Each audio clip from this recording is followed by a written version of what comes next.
Hello. Your surprised expression is just like what the memories recorded.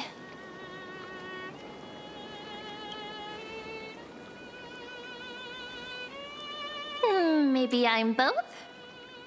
Just kidding. If I had to choose, then I'm probably closer to the latter. It's pretty unbelievable for me, too. It's like I had a long, long dream. Cyrene's memories and Mem's memories, they're all tangled together. But when I woke up, there were only broken fragments left. I can't remember what happened in those 30 million cycles, but I remember what you did for this world. Like, didn't you wish for me to turn into a pretty girl back at the Grove?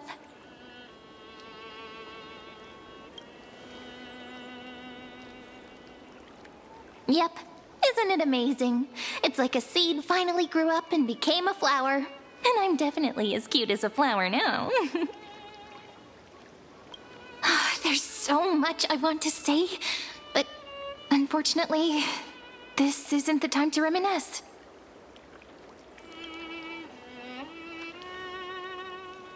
With the memories of the previous flame chase still intact, we've returned to this place at the beginning of time, so we can carry out our promise to Finan. The descent of Iron Tune may be looming over the horizon, but we still have a chance to change everything.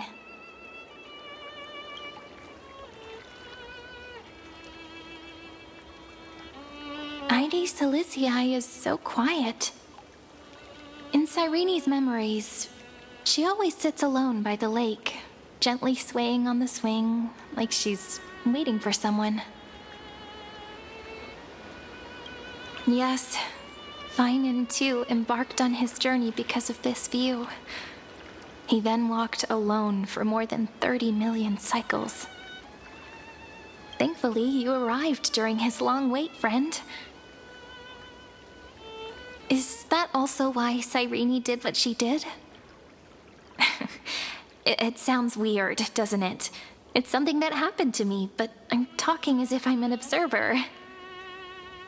But that's just what those memories are like. Vague and unclear, as if encased in thick ice. The only things I remember are the days I spent with you. AMPHOREUS will fall into an ending of destruction after the next Era Nova. But those stories went out of fashion ages ago. In a proper romantic epic, the hero's supposed to foil the villain's plot, right? That's right. He's the mastermind who's trying to control everything. How unforgivable. But I still feel a bit anxious. Lygus chose to walk into the spotlight and reveal everything, which means he still thinks the current situation is under his control. Maybe he still has an ace up his sleeve. Think about it. Even the name Lycurgus is a fake one. We have no idea who or what he really is. Which means it's probably time to borrow that treasure you're carrying, friend.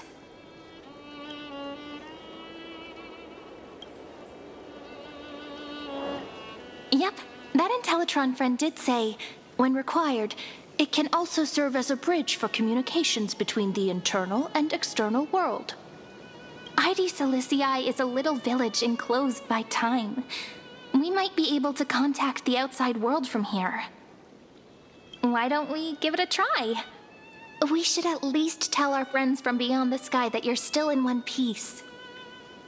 Firstly, we need to find a well-hidden spot.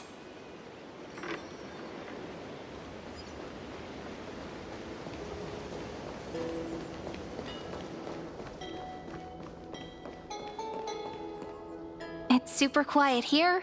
Sounds can't get in or out. Back in Cyrene's memories, this room was her secret base. No one noticed her practicing Orynyx's prayer here, or trying to speak with the gods in secret. But today's different, isn't it? We aren't trying to contact unreachable gods, but humans from other worlds. Real people. I'm prepared to witness that miracle, friend.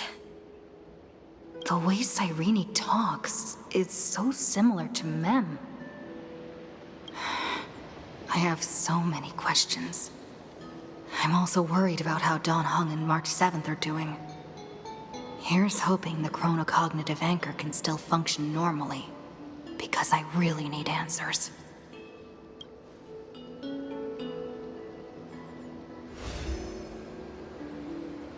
Signal strength, 14.8%. Dialogue window, 16 minutes 22 seconds. Prerequisite, no external interferences. We are very glad to learn that you're safe. Pity. Now's not the time to celebrate. Having two geniuses standing here means you are in big trouble. Listen up, little one. The Destruction's eyes are gazing upon this place. No, I'm not joking, and no, it's not Droidhead. It's the real Nanook. Time is running out, so I'll explain in terms you understand. This world, AMPHOREUS, is in fact a testing ground, where the Lord Ravager, Iron Tomb, evolves through self-extrapolation. Hiding in this segmentum, unknown to other life forms, it has endlessly repeated the process of Era Nova, seeking a solution that could obliterate the erudition. For some reason, the experiment entered a prolonged state of stagnation. However, it has now restarted. Prediction: if effective intervention is not performed, Iron Tomb will complete its self-coronation in 14 system hours and initiate its plan to destroy the entire path of erudition. Yep. Think of it as the program having reached 99.98% completion already. And then it's over. Something in the shadows has been driving everything forward. It's the observer named Lygus. Speculation: he's the Scepter System's administrator. He wants Iron Tomb to break through the knowledge singularity. I don't know why he wants to do it, but he'll remove interferences at any cost. You're the only variable within this world, and you're the only thing he fears. So listen closely, little one. The speed of time is different in AMPHOREUS compared to the outside. Destruction is just about to arrive, but you can still play Deliverer one last time. The cycles have already been broken. You've entered what is theoretically the last cycle AMPHOREUS will ever be able to run. And Iron Tomb will break out of its prison as soon as the process of Genesis is triggered once more. But now there's an abnormality within the experiment. You know what I'm talking about. One of the model's 12 factors. That is one of the 12 demigods. Destroyed himself using the power of the destruction. Fine and Signal disappeared from the cycles the moment Nanook cast their gaze this way. That means World Bearing's computational logic is currently flawed and bugged. Yet it's the factor directly related to the process of Genesis. That old Intellitron will definitely do all he can to debug this error. So you have to take this chance to claim Kepfali's core flame. Don't let him have his way. The key to suppressing Iron Tomb lies in whether he can rewrite the purpose of Era Nova. There's one more preparation we must make. Lygus's behavior has been quite abnormal. He's never interfered in the actions of Titans or the demigods throughout the whole experiment. Deduction. The Scepter has an extremely strict autonomous protocol, restricting even its administrator. In AMPHOREUS, this ultimate protocol goes by another name. The Law Titan, Talanton. Law. They are the rules that restrain all things in AMPHOREUS, and it was the core flame returned at the very beginning of the last flame chase journey. Why do you have another little pink one next to you? Huh? Her path chart is... Is there something wrong with me? Never mind. Let's get back to the topic at hand. Light calendar 3960. Month of balance. We'll be locking onto this time period to find law. You can either meet the Titan, convince the demigod, or take the core flame by force. It doesn't matter what you do, so long as you bend it to your favor.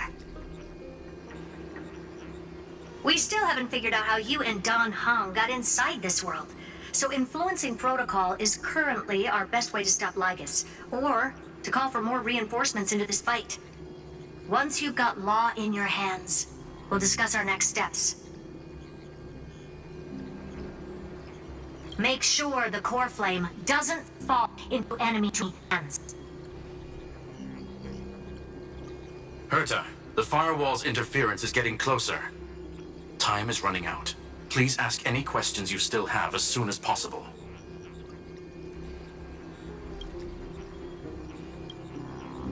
Iron Tomb can't affect the real world just yet. Don't worry. Himiko and the others are more concerned about your well-being than their own. Mr. Don Hung did not enter the new world with you at the end of the last cycle. Known. The flow of time inside and outside AMPHOREUS is not identical. 1,000 years in this world may only be a fleeting second outside of it. Conclusion. He is on his way back to the Express. Miss March's situation is rather complicated. Madame Herta and I can detect her signal, but cannot ascertain her location. What we can be sure of is that she's still in AMPHOREUS. Don't worry about her. She's absolutely chock full of mysteries. Even if AMPHOREUS explodes, she'll probably float out perfectly protected in a nice thick layer of ice. Worry more about yourself instead. I believe in your capacities. The hands of the Trailblaze can create miracles, and will certainly be able to snuff out the flames of evil. I'm not going to give any motivational speeches. I just hope you bring good news the next time we meet, little one.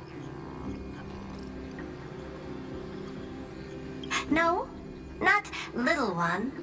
Deliverer.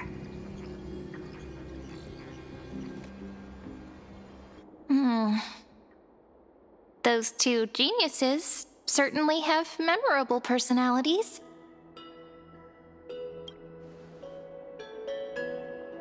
It feels weird. This all feels really familiar. Some of that conversation feels like it's about things I once knew, but then forgot. Maybe it's because of Mem? After all, Mem's a memo sprite born out of your thoughts, friend. Maybe our memories somehow got tangled up together. Never mind. Let's focus on something more important with what little time we have. Just treat me as an ordinary girl with secrets, okay? Light calendar 3960. I remember that Talantin had already fallen by then, and the Chrysos heir who inherited that core flame is named Saridra. That's what's recorded in history, and the period we'll be heading to. We'll need to find Law and stop Lygus. So, we've at least got a solid direction, right? Can you give me a little bit of time before we go? I want to pack some stuff.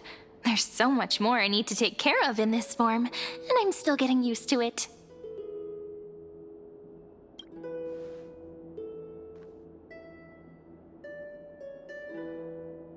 A relaxed scene like this probably no longer exists in the outside world.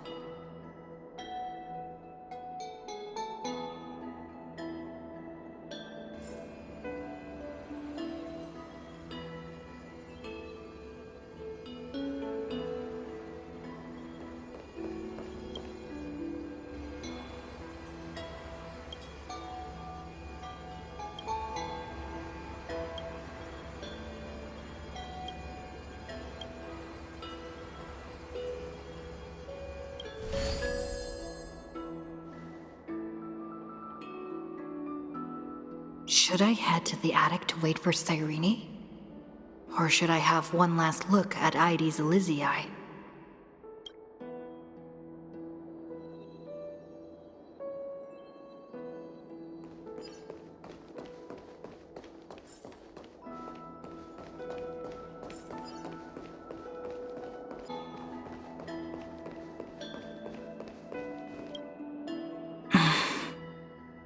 This village is where Finan's life started. After 30 million cycles and 30 million failures, his burden is now in my hands. He said I will take over the responsibilities of world-bearing. But what does that mean? Becoming the new Kefali? Or forging a completely new path?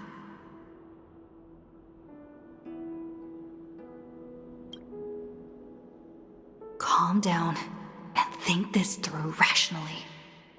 This is gonna be a very difficult campaign. We can't lose Kefali's core flame. And we also need to find either Talantin or their demigod, then convince them to join us in the fight against the destruction. But there are so many unknowns. We don't know what Lygus might be doing, and we'll have to face Iron Tomb after dealing with him. There's also Cyrene. What exactly is she? There's so many questions. I'll have to take it one step at a time. But I must make each move very carefully, because every decision can potentially impact the end. Herta and Skrullum's help might be crucial. Thinking hard over there? I finished packing. I decided to just bring these few things in the end. See? There's a journal, a quill pen, and the ceremonial blade of the Priests of Time. Holding it calms me down for some reason. The scent of the black tide is now calm. Finan must still be fighting them in some way. This will be AMPHOREUS' final flame chase journey, but it won't be the end of us. It'll be the beginning. Friend, are you ready to become a hero?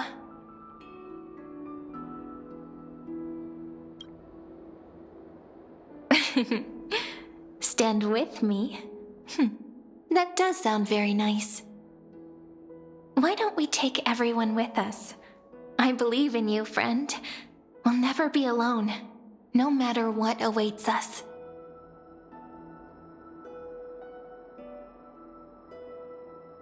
In other words, since you've already saved so many worlds, friend, you should be used to being called a hero by now. Maybe you can tell me those stories as we travel. That way they can become our shared memories too.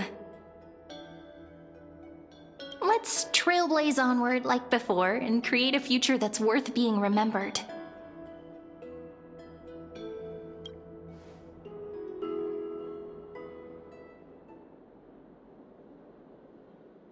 It seems you two are prepared to head out.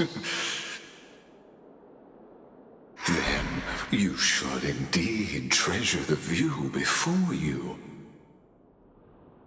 For you do not have much time left to enjoy such solitary delights.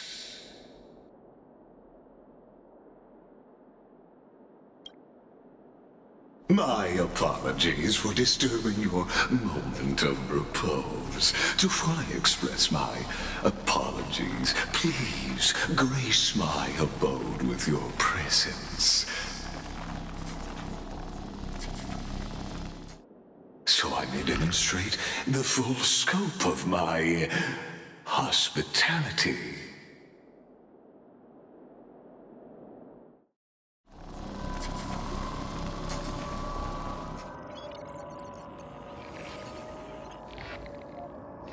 What is this place?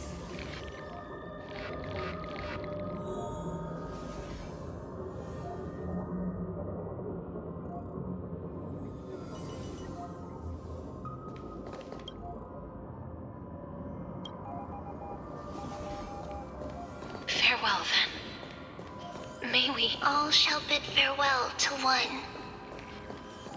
The light of the Dawn device never fades. After I cross this river, it will be a tragedy for mankind. But if I do not cross, then it will be the end of me.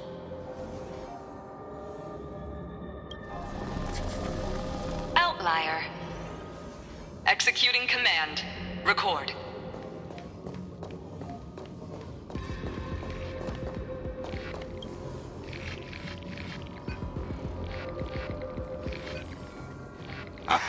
Oh, did that startle you?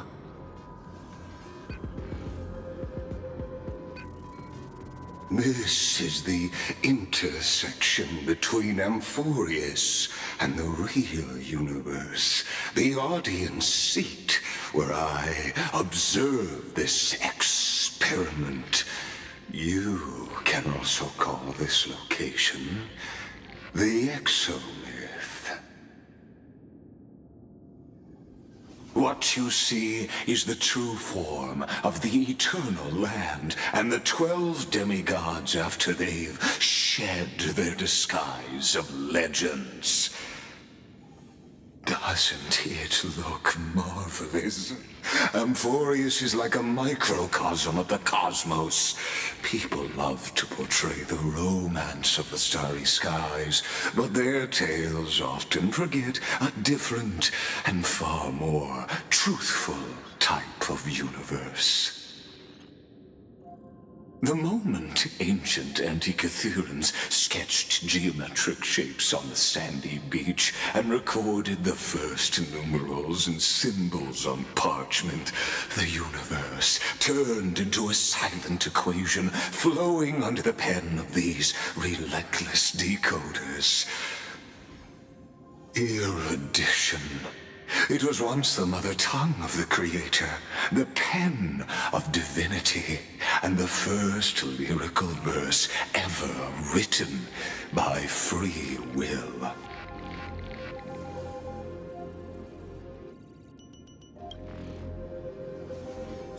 Seems like you are not in the mood for an idle chat. That is fine. I simply wish for you to understand that I have no intention of being your enemy. I have devoted myself over the long years to nurturing the scepter's extrapolations, hoping that the Prima Mobile would bud from within it. And now, my goal is almost complete.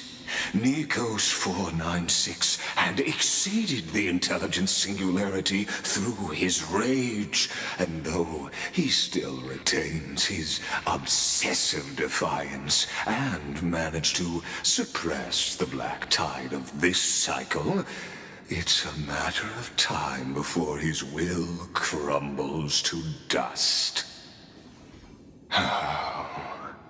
Iron Tomb will be completed. That will not be affected by my plans, your resistance, or the schemes of the two geniuses. It is an irrefutable fact, just like the instance in Noos's calculations. In other words, as long as you are willing to stop interfering and let the final Aeronova carry out its natural course, I'll guarantee the safety of all nameless and ensure you return unscathed.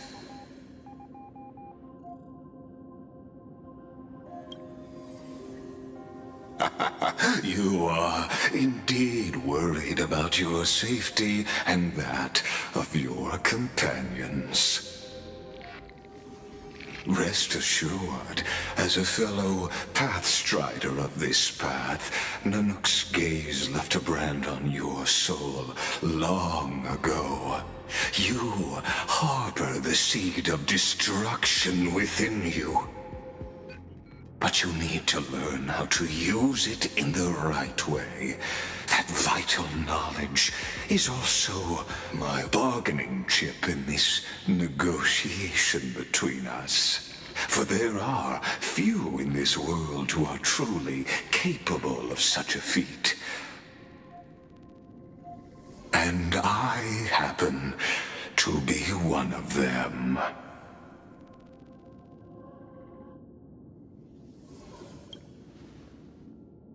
This matter is of grave importance, so please do not make your decision lightly.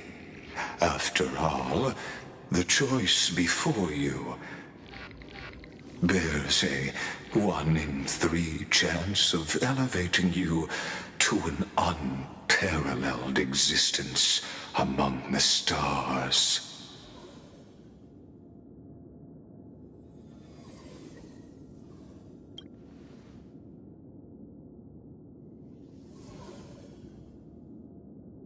I now see the full scope of the determination in your words. You may now continue your travels.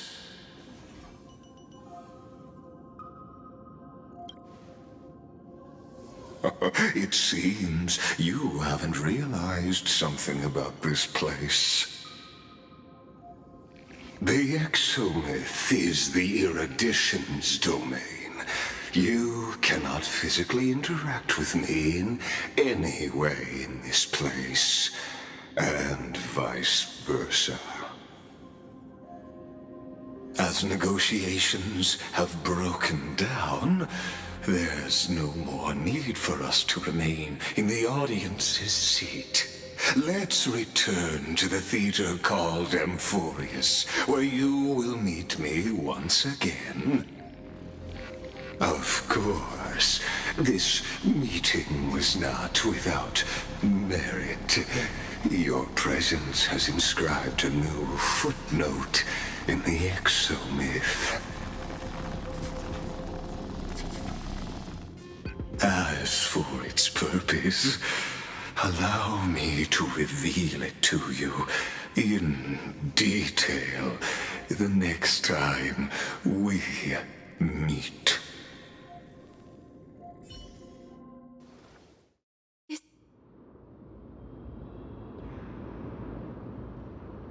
100 years ago, the flames of war consumed Akama. The Outland forces broke through the dawn. Golden blood flowed with greed, and enemies descended with Kephali's eternal slumber, painting the holy city's walls in scarlet. Its generals had vanished, and the elders prostrated on the ground. The throne of worlds kept silent to the pleas of the people.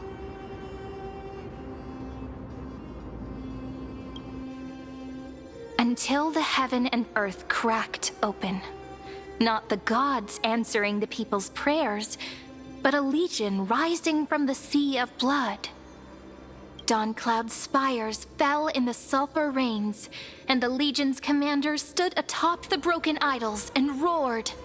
Compatriots, no more kneeling! Not to brutal tyrants, and not to dying gods! Those rebels have twisted the prophecy and ignited the flames of war in order to stoke fear in your hearts! A Chrysos heir she stood, divine blood soaked into the earth, quelling the flames beneath her feet. Their golden blood wrote of a tragic fate. Mine shall overturn it! Her crown burned bright, outshining the fires consuming the entire city. She raised her scepter high, and the people gazed in the direction she pointed. My blood flows in you now. Heroic compatriots, follow me, and we'll seize the reins of fate. Drive the enemy from Kephali's dawn. Smother their flames with their own dead. Win glory. Win peace. Let history sing your deeds. The first to dance was a maiden following closely behind, weaving through the carnage like a fish in the sea. The people, full of wrath, surged with her, forming a colossal wave, and the enemy hordes, drained of life, vanished into nothing. Onward to Marmoreal Palace, to Dawn Cloud's heights. Announce to all the wicked and cowardly. Announce to this stagnant age. We are the rising tide! History remembers this as the first siege of Akama. It is said that after the flames died, people found identical inscriptions in every place in the city that had been scorched by fire. It was the name borne by Akama's first and final sovereign, the Imperator Siridra.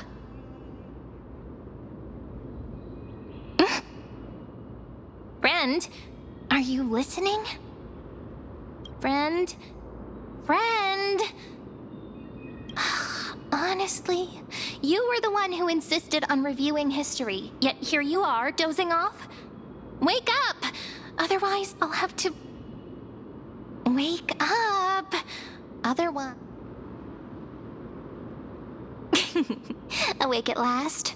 I guess I won't have to use my wake-up magic on you then.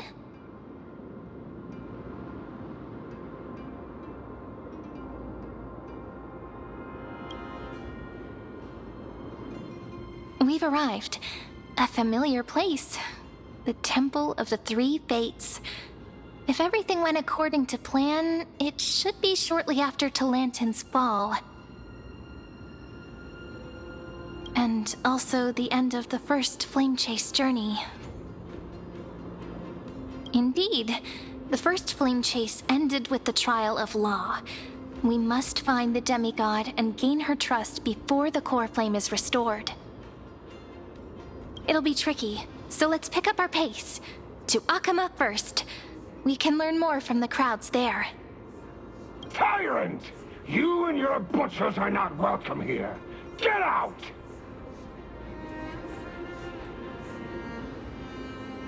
Hold your tongue!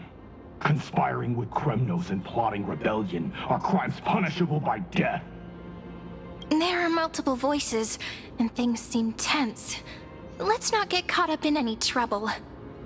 Why don't we find a place to hide and observe from the shadows?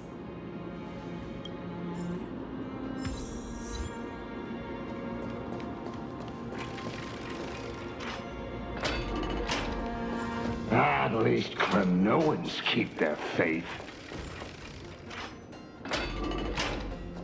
Wait, isn't that...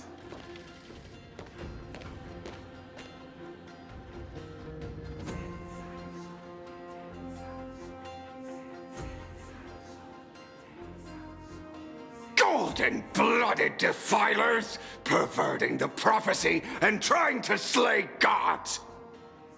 Stars beyond the sky?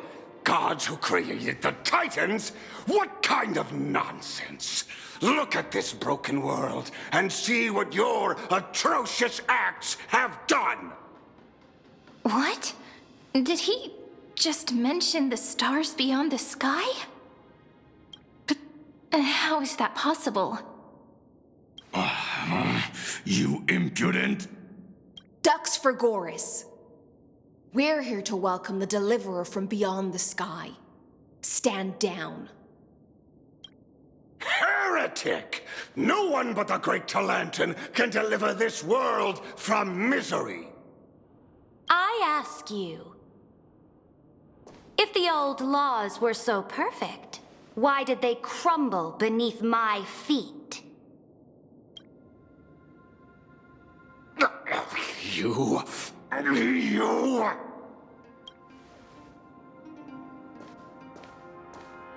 Talantin is long gone. Now I am the law.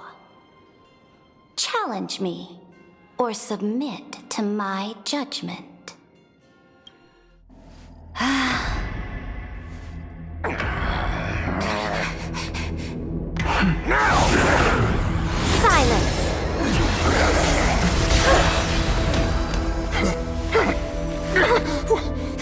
gives you the right to judge a priest of law? That's because I came, I saw,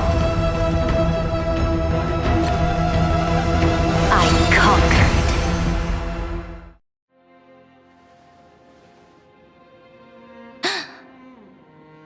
Ducks for Goris? Take the ashes of this man and scatter them in the temple among the crowds. Tell them that the High Priest attempted to take away the rights granted to the people by the Imperator. Thus, he met his fate. Yes, Imperator.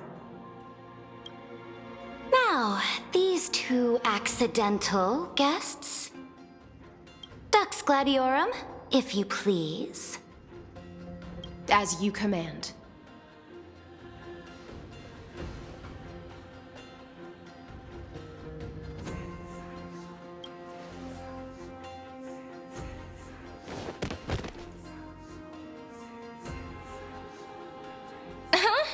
Is this? Correct, but not the kindness you know. This is the leader of the Cleaners in this era. Since the start of the Chrysos War, they've made it their mission to wipe out the Chrysos heirs. Even now, even after I've united all the city-states, these vermin still lurk in the shadows, hindering the flame-chase journey. Moreover, I know that the 27th person to inherit this role bore many grudges against you and nearly doomed the second flame-chase journey. The enemy of my enemy is my friend. So, out of courtesy, I present to you this corpse as a gift.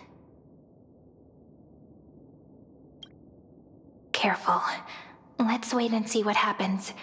She's probably trying to scare us. For the sake of order, I am known by many titles. Flamebearer who ends wars, Tyrant of Dawncloud, Empress of the Holy City, and Imperator of the Flame Chase. But in light of your unique identities, I'll allow you to address me by my real name. Saridra. On behalf of my people and this land, greetings, Deliverer. If I may, how do you know her identity? As the little hostage prophesized, the Deliverer shall come from the future beyond the sky. Gray hair, golden eyes, skilled in wielding a mace. They would arrive in Yanisopolis on this day. There's no mistake. Your orders, Imperator. We return triumphant. Send an urgent message to all delegates. The meeting of the Flame Chase Alliance will convene early. As for you two, Akima knows what you seek. We'll confer in the Holy City. Doubtless you have many questions, but save them for later. Please follow us. This is not what I expected at all. The demigod we needed to find was just waiting for us, and she knows of things beyond the sky, even eons. How could this be so different from the previous 30 million AMPHOREUS cycles? Who altered history? I wish, but other possibilities remain. The currents of time have become twisted. Regardless of who caused this, that Imperator came prepared. We're the ones at a disadvantage now. We might as well dance their dance. Let's go with them to the Holy City. We've received the Imperator's favor because of your unique background. As a result, the people of Akima will certainly respect you more. Just put that to good use, and add a bit of your experience and charm. Should be easier than last time, right? If we figure out what happened in this cycle, we'll be able to turn things back in our favor. Exactly. Treeby, Aglaya, maybe even little Cypher. Calm and confident. That's the you I'm familiar with. Guests, please. The journey to save the world starts with a single step. Let's set off, my friend.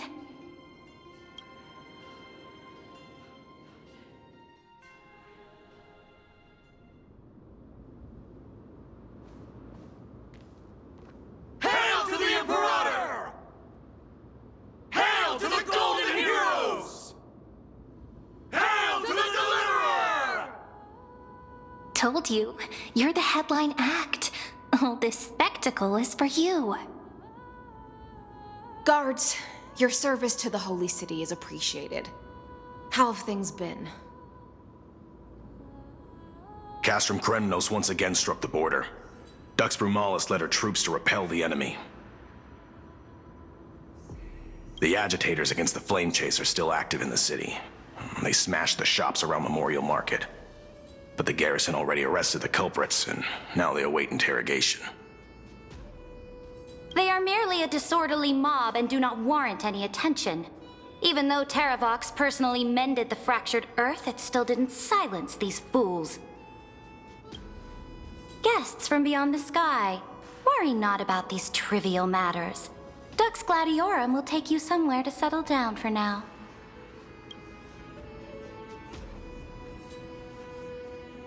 Please allow me to introduce myself.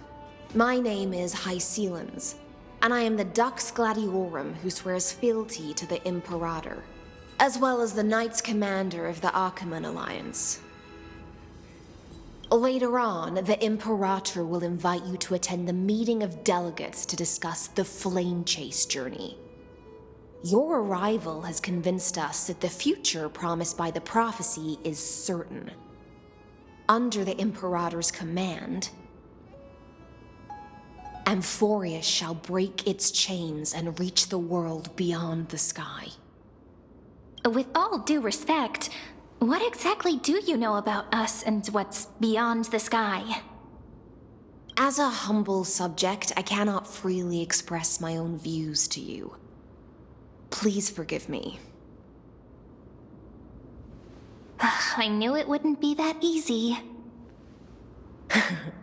Time waits for no one. Please come with me and rest now before the meeting later. Achaemen, under the Imperator's rule, is no longer in the shadow of war. Indeed, Dawncloud stands as the hero's residence. The Imperator put much thought into its design, in order for it to serve as a sanctuary from the burdens of battle. Please experience its marvels firsthand, heroes. When the Imperator arrives, I shall come to summon you.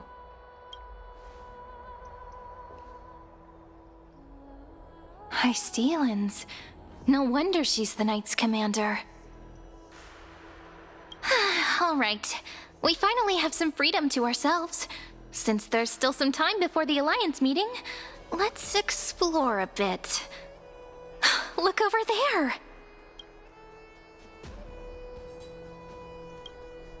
Not the ones you're familiar with. But the hearts of heroes stay the same in every cycle, never changing.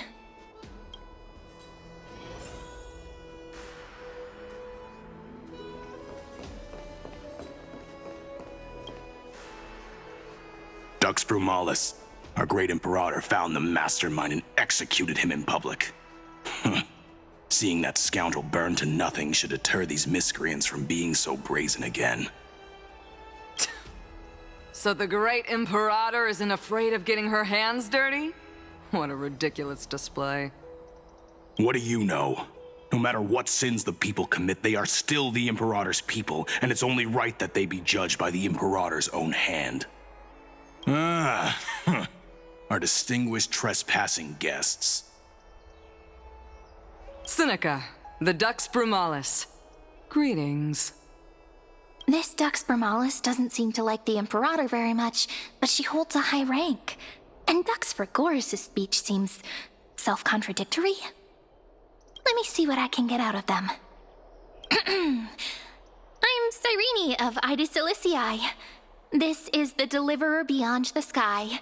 We're new here and wanted to ask you, does this city host any other visitors from beyond the sky? We're looking for our dear companions. Drop the charade. But yes, there is someone in this city who is all too familiar with the world beyond the sky. Silence! The Imperator ordered us to keep that lord's whereabouts a secret. Enough, you pathetic lapdog. Do you need to beg for permission from that cursed Imperator even just to bark? You... Someone who is all too familiar with the world beyond the sky and is referred to as that lord. Could it be? Looks like things are getting heated. Let's get out of here.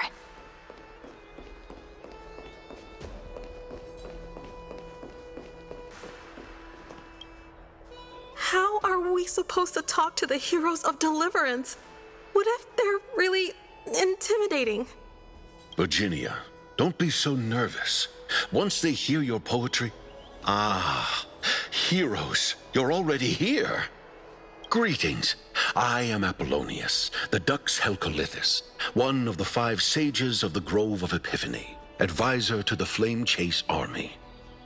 This is Virginia of Castrum Kremnos, the Dux Carminum and imperial scribe of the great Imperator. Hello. I'm Virginia. I compose poetry. I'm Cyrene from Ida Cilicii. This is the Deliverer. Nice to meet you both. They're not as frightening as the rumors claimed. This is our first time in the Imperator's realm. Akima is even more magnificent than we imagined. If you all weren't here to look after us, we'd be completely lost and confused. The Akima you imagined is long gone. Under the Imperator, this city has been reborn as the capital of the world. Bask in her free-spirited winds. For anyone who fulfills their duties to the Imperator, these winds shall forever remain at their service. But what if... Those who are loyal do not need to consider the consequences of betrayal. But if you're curious, why not head to the lake and take a look? Those elders who lie at the bottom of the lake are the best example of what happens when you disobey the Imperator. The elders of this cycle were all... Looks like that priest who was sentenced to death wasn't an isolated case. Aggie, you're still so listless today. Did you have trouble sleeping again? Yes.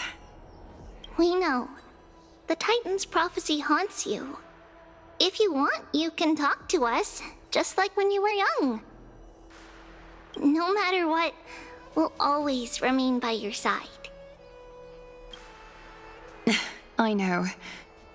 I also understand that fate cannot be changed. It is not the future that I worry about. I spent all last night weaving clothes and linen for the refugees. The Chrysos War is born of injustice and has shattered their dignity. They deserve at least some basic decency. If AMPHOREUS one day abandons this, then all of us, commoners, Chrysos heirs, Titans, become no better than beasts. Oh, we have guests. Welcome.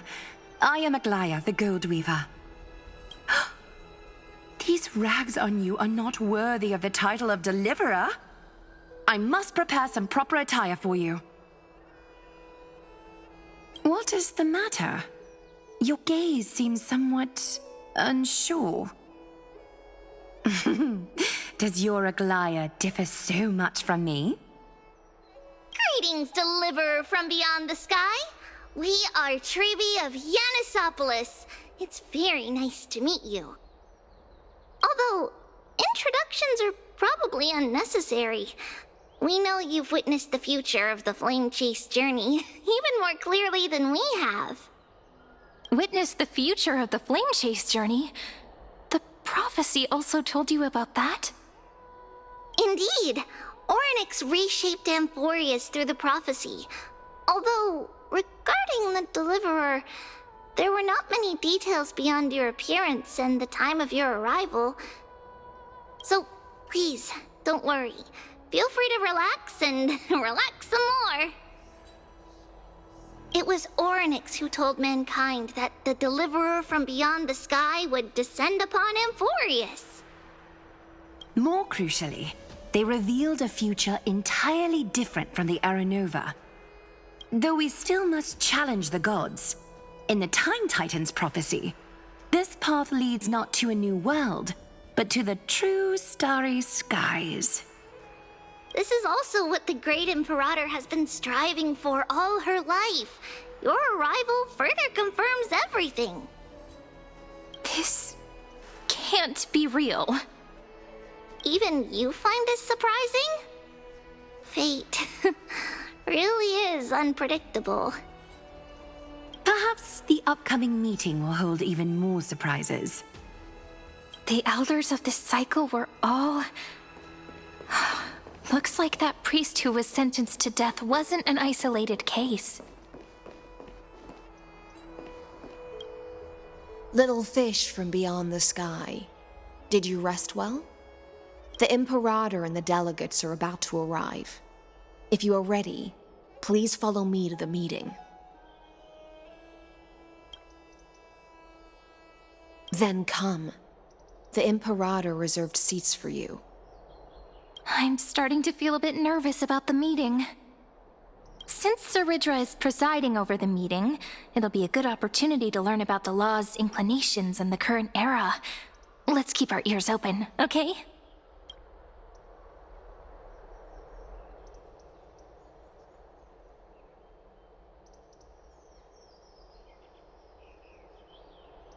Good sir from Paphos, what do you think the Imperator is planning calling this meeting so early? My homeland can't endure anymore. Who knows? First, she wants to hunt Titans. Now she says there are even greater calamities. Her madness is the greatest calamity. Exactly. Chrysos heirs, deliverers. What about us ordinary folk? How much are we worth in her eyes? Things feel pretty tense here. The history books said that the Imperator aimed 3 cannons at Dawncloud to make all the delegates obey her. Will history repeat itself in this cycle? Yes. Similar acts have occurred, and not just once. However, whether history will repeat itself, you'll soon see. Those are the 2 spots reserved for you. Please take your seats. What's happening again? Why aren't we starting? That's what they were talking about. Ladies and gentlemen, silence, please. The Imperator has arrived before her faithful council, and the Alliance meeting is about to begin. All right. In the names of Talantin and Kefali, the Akama Alliance swears upon the gods. Cease the pageantry. I pray not to the vanquished. What? Kefali, of course, needs no further explanation. As for the law, at the entry hour 2 days past, a scout should have brought news of the conquest to all of you. Unfortunately, guards found his corpse among the rocks not far from the city. Moreover, the poor soul was buried with a Paphos curved blade. It pains me to imagine what agonies this loyal warrior endured before his death. Delegate from Paphos, do you have any insights? I know nothing of this. The evidence is irrefutable, so there is no need to waste your breath. However, let us set this trial aside for the time being. Witness, even within the most sacred and dignified council, there were those among us who wished to draw their blades, brazenly challenging the Alliance, seeking to shatter our hard-earned peace and unity. Fortunately, I uncovered this plot. Now, to protect this beautiful city and her people, the Imperator's legions are ready. They will escort each of you to the Temple of the Three Fates, where you will receive the highest level of protection the Alliance can offer. Then, the Legion's warriors will join me in embarking on the campaign against Fagusa. This is clearly a trap! Imperator, did you summon us here just to trample on the dignity of your allies? Enough! Let's calm down. What should we do? Things are starting to get pretty intense. Comrades, you've all seen her true face now. According to the ancient laws of Akuma, only with the consent of 2/3 of the elders can the legions carry out the commander's orders. The ancient laws. Didn't you destroy them long ago? You defected during the first siege of Akuma, voted unanimously in favor of the Council of Elders restructuring, and just yesterday, you desecrated them with a blood-stained blade. The decaying old laws fell with Talantan and are no longer deserving of respect. But if you still insist on proclaiming yourselves defenders of the law, then be silent and offer up the highest respect to this core flame in my hand.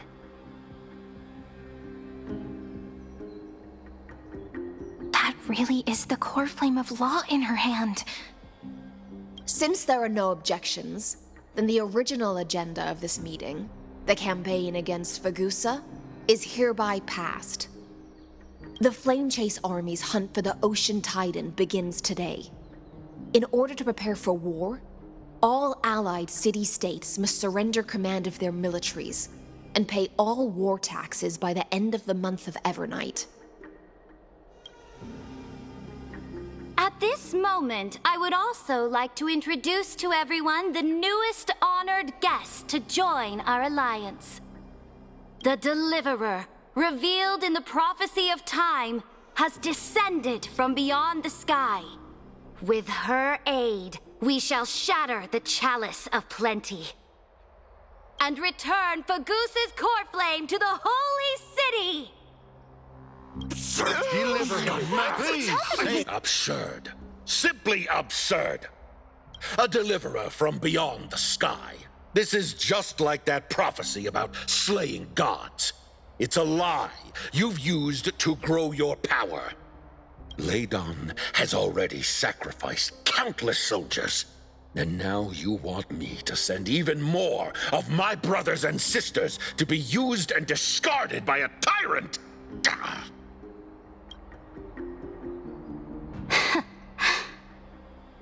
Are there any other objections?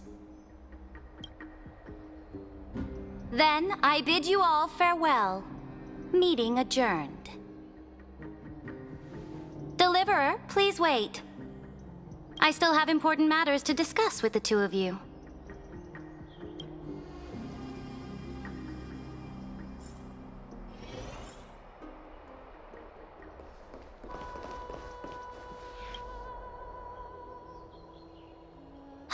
I apologize for that farce of a meeting. It must be tiring dealing with so many people every day, Great Imperator. Tiring? You're mistaken.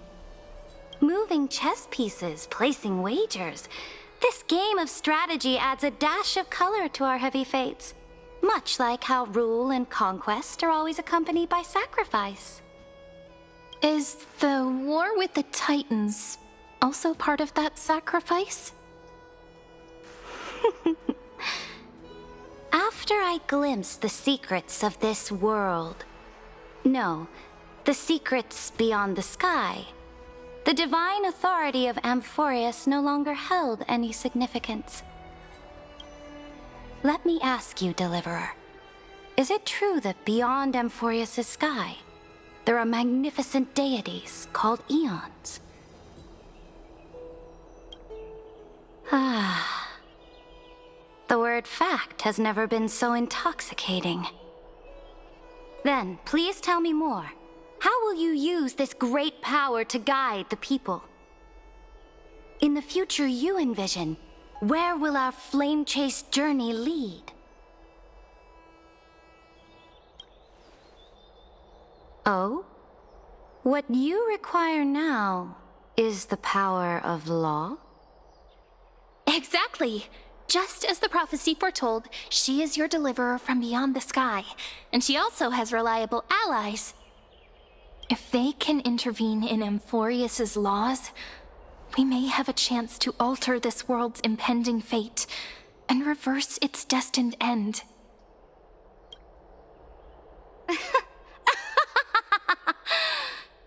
Very good, Deliverer. You have courage. To say such presumptuous things, even knowing that the inheritor of the law stands before you. You mean... In the past, anyone who dared to covet the Imperator's divine authority would have met a gruesome end. But now we can see beyond this dying world. Our journey should no longer be confined below this stubborn sky. Alas, that fickle ocean titan has obstructed the spirit water leading to the vortex of Genesis, hindering my ascension. If the core flame of law cannot be returned, your path to deliverance will never be realized. Now that things have come to this, we must resume our once stagnant journey and force the waves that block our way to recede. So, you agreed to cooperate with us? Cooperate? Forgive me, but I never cooperate with anyone. Though I will permit you to join me as subjects, and together we will forge the most perfect law. This is... the Flame Chase Medallion, a symbol of the Flame Chase Army. Every noble in Akama carries one. This medallion represents the will of the Imperator herself, and you may act freely within the city with it. Before we embark on the crusade against the Ocean Titan, you should rest in Akama for a time.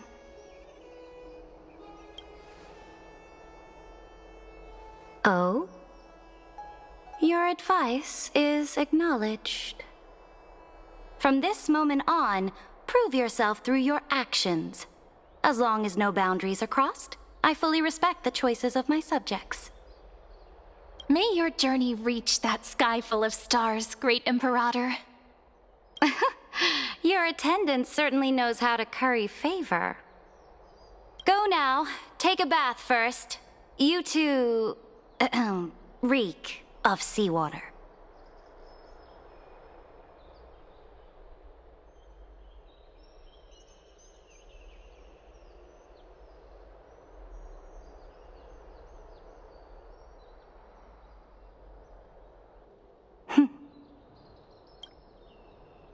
Come forth, AMPHOREUS. Yes. Great Imperator. Now, perhaps you're willing to hear my counsel?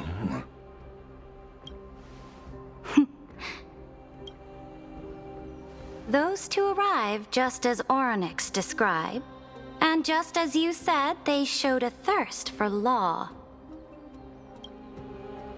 At least this proves that my judgment was right.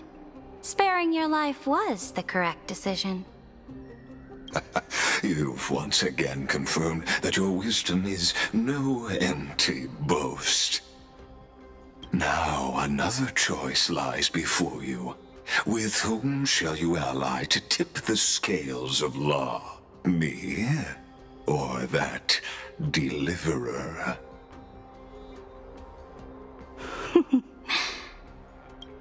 Remind me again, Antikythera. What kind of future do these two paths lead to, in your view?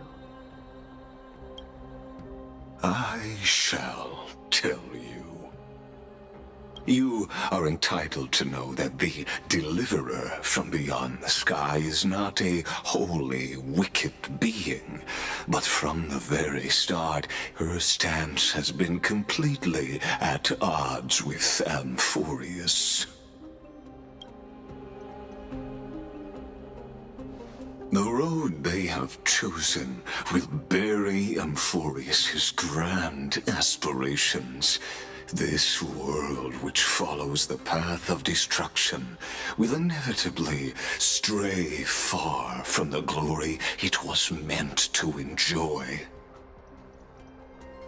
But on the path I have revealed to you, the people of AMPHOREUS will slay their creator in the name of the Imperator and conquer the worlds beyond the sky. You will command the mighty beast known as Iron Tomb, bringing waves of war and conquest to the universe. Beings across the cosmos will bow before you, offering their allegiance. So, what's the price? The price is insignificant. All that is needed is for you to sacrifice that fragile, incomplete humanity to the destruction. As a Chrysos heir of the prophecy, you have already chosen to abandon it, have you not? Off you go, Theoros. I have already made my decision. Once I ignite the core flame of law and burn away the old, outdated rules, AMPHOREUS will embark on a journey across the stars. The Imperator is quite forceful. She didn't give us any chance to ask questions. And she's clearly hiding something. What do you think?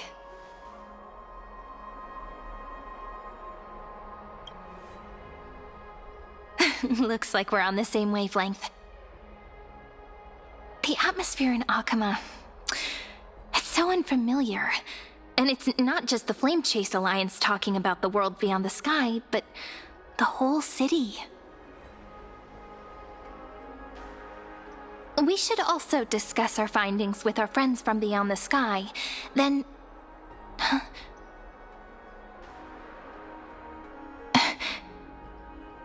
Then we should go enjoy the renowned bathing culture of the holy city and relax. It's the thing I've been looking forward to most on this journey.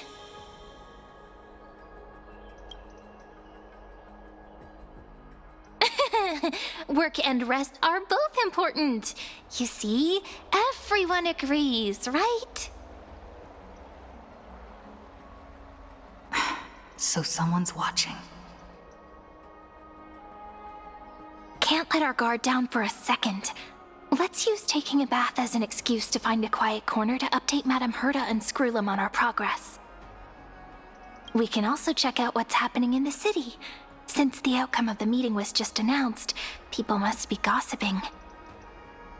We can kill 3 birds with 1 stone. Let's go.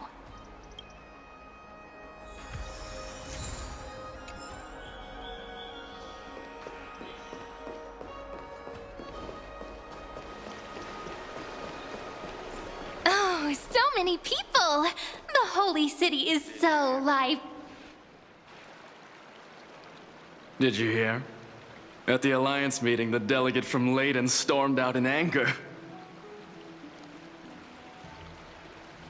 As expected, the Imperator is always hiding things from everyone. When has it not caused a ruckus? Silence! That's treason! If it weren't for the great Imperator, you'd have sunk into the lake with those corrupt elders already. And you wouldn't even be alive to speak like this.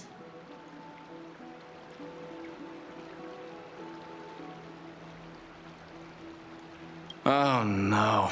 It's the Imperator's loyal dog. Let's go. We can't talk in front of this guy.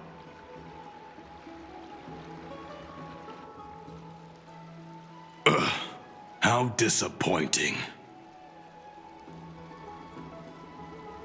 Oh, honored guests, we meet again. Looks like I'm not the only one who came to the baths to unwind after the meeting.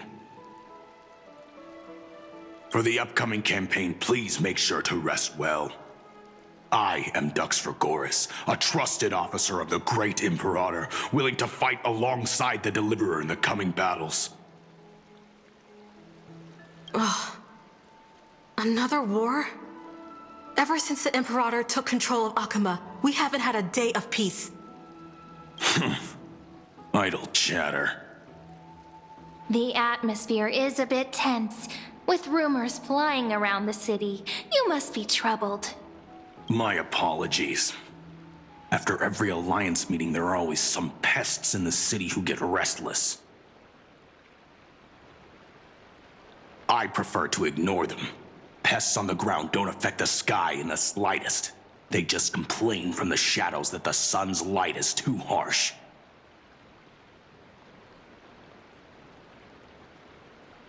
Besides, the Theoros has already promised the Imperator her fate. And these clowns will eventually realize their foolishness. May I ask, who is this Theoros? The Imperator has ordered us to keep his lordship's whereabouts a secret. Ah, so it's his lordship. Stop trying to get things out of me. Leave me alone. I didn't even need to try. Big and strong Dux Fregoris really can't hide anything. Theoros. What an ominous name. Bad news. He's been staring at us the whole time. Let's move to another place for now. We don't know how much Saridra has concealed from us. In the worst case scenario, we may have to face more than one enemy.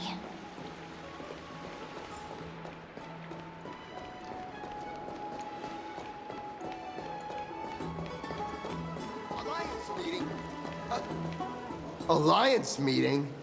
More like a cage where creatures with golden blood claw at each other. And Flamebearer who ends wars? Clearly, a tyrant who doesn't deserve such a title. You're absolutely right. While the Imperator's hounds are still hunting down others, let's let out our grievances. You. I know you. You're that tyrant's lackey. What? Here to shut me up for that little imp? Panicking now? Don't worry. I don't care what others say about the Imperator. And she certainly doesn't either. Oh? Children of the Prophecy. Such rare guests. Are you here to relax in the baths as well? The temperature is just right today, so be sure to enjoy it. You should rest well for the next campaign. What? Children of the Prophecy? Another excuse for the Imperator's reckless warmongering. No filter, huh? You should be glad you don't have a seat at the Alliance meetings.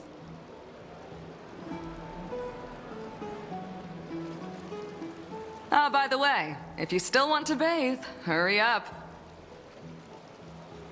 Once that predatory fish joins the flow of water and eliminates all the fools questioning the world beyond the sky, you won't be able to enjoy this perfect water temperature anymore.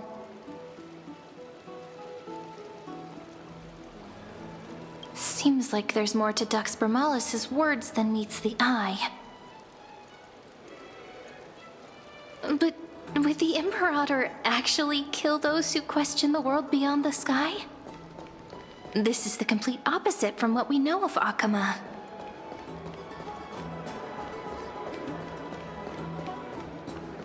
I wonder what everyone in the city is talking. Huh. These two are... So many guests today. Let's see who's here now. 2 distinguished guests of the prophecy. One a clever and adorable warrior. The other, also quite heroic. Ah, heroes. I didn't expect to meet you again so soon. How fortunate. It's a pleasure to see you again, Dux Helcalithist and Dux Carminum. You two are inseparable, aren't you? This is... Oh, she wants to find someone to help with research for her new work. I'm the far-seeing eye and all-hearing ear of Akama. I see and hear every single thing that happens in the streets and alleys of this place. I'm the perfect partner for research. Ahem. Enough small talk. Here's the latest news from Akama, as you requested. The children of the prophecy arrived in the holy city, and the Imperator unilaterally stripped away military power. The Alliance meeting ended in discord, and there may be bloody upheaval. As expected. I get the feeling you might have embellished a bit to keep people's attention. I swear on my stone mane, I would never do such a thing. But if you wish to quell this terrifying news, perhaps a more explosive topic would help. Never mind. While the influence of rumors can be minimized, the fact remains that the great Imperator did swiftly consolidate military power in an almost threatening way. It's undeniable. Heroes, I know the Imperator's way of doing things may seem a bit autocratic to outsiders, but soon you will witness her blade dance with enemies on the battlefield. I can't comment on the source of her loyalty, but when that blade is drawn, you two, as bright as you are, will surely see the deep thoughts beneath her exterior. The Imperator's blade. Is he talking about Miss Hysealin's? I sense some unease in Dux Helcalithist's words. It seems the Imperator and Miss Hysealin's share a much deeper bond than the others do.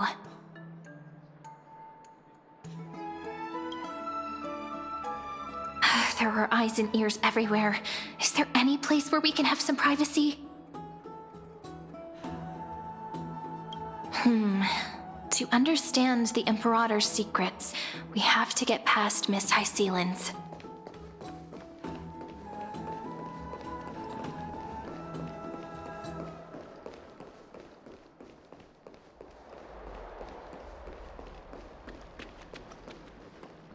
This place was your original bath chamber, perfect for avoiding prying eyes.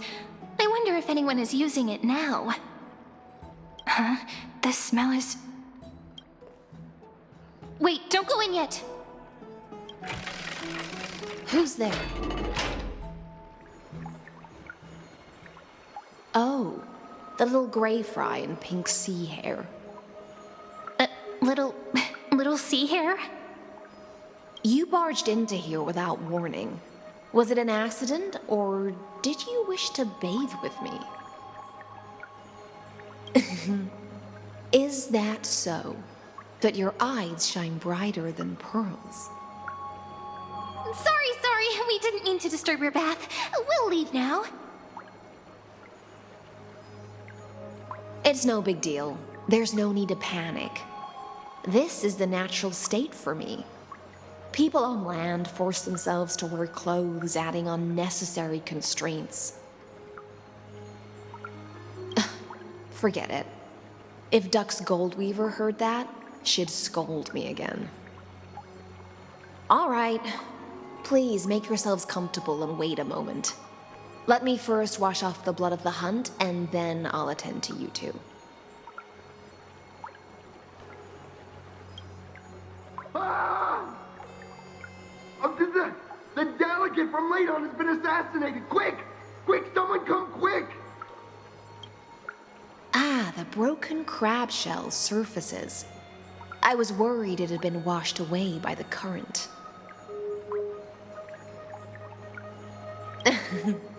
Just a regular cleaning. No need to be so surprised. I see. No wonder there was a faint smell of rust in the air before I even entered. Why? Is it because the Ladonians refused to contribute troops to the Flame Chase journey? Or just because they offended the Imperator? Because the new era of the Flame Chase doesn't tolerate stagnant blood. For the ignorant masses who cling to outdated laws, only bloodletting can wake them up. Right now, the rebel forces on the frontier are rising, and Ladon has been secretly supporting them. They loudly chant the slogan, "Return to the Era Chrysia," unwilling to relinquish military power. They're just building momentum for the rebellion. Thinking is a right given to citizens by the Imperator. I won't interfere with your thoughts. As long as you don't try to reverse the current of the times, you and I will both be free. But, Miss Hycelens, I can't even hear the slightest hint of joy in your words. Because I've already tasted ultimate freedom. Long, long ago, I lived in the sea. In that lightless abyss, far beyond civilization's reach, the great fish consumed the small, and when the great fish perished, their bodies became sustenance for the newborn, nourishing the whole ocean.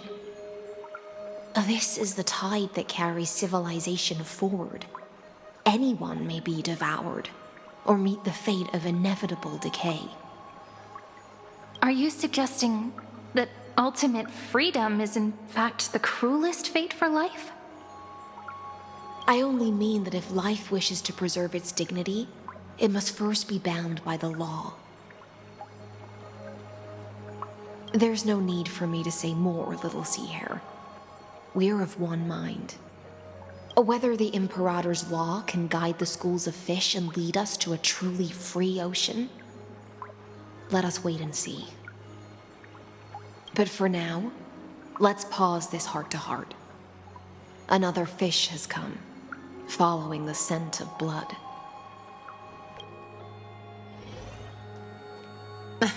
Being your subordinate is such a tragedy. I'm always having to worry about the messes you leave behind. It's simply our duty to the Imperator. All ready to go in an instant. Miss Hycelens, you truly are impossible to predict. Yet you, a golden trout who's always busy all day, suddenly have the time to visit me? Do you think I wanted to come? I suggest you burn some more of the incense offered by our allies, lest my creations be tainted by the reek of fish.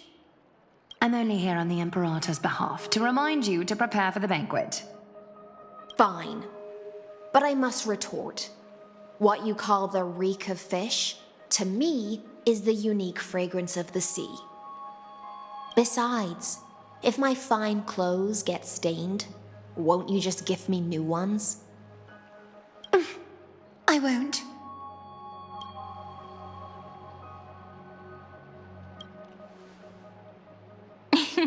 You sensed it too, huh? By the way, you both just mentioned a banquet. Could you elaborate on that? Oh, right, you don't know. Every time before a battle, or after a victory, the Imperator holds a grand feast for the Chrysos heirs to lift our spirits. For us warriors who swim constantly between life and death, these feasts are more worth looking forward to than victory. A banquet to prelude the hunt for the god of banquets, and honey brew as a tribute to commemorate the ancestor of honey brew. How absurd. Don't look so grim. All has been decided. Since it's a banquet for Fagusa, why not take a leaf out of the Titan's book? Live in the moment and enjoy life to the fullest. I'm not as carefree as you. That little Dolos kitten is already causing enough trouble for me. And on top of that, I still have tailoring commissions to complete. By the time the cool flame illuminates my eyes, I might not be able to focus as I used to. Glaya's eyes. Curious about these eyes? People often compare them to jewels. But I've already made my decision to ask Romance for eyes that can see everything. I wonder what this world will look like when I take the Divine Authority. In the future, you will still be the finest weaver in the world. Is this also a prophecy from the Three Fates? It's even more accurate than a prophecy. After all, she has already witnessed it, right?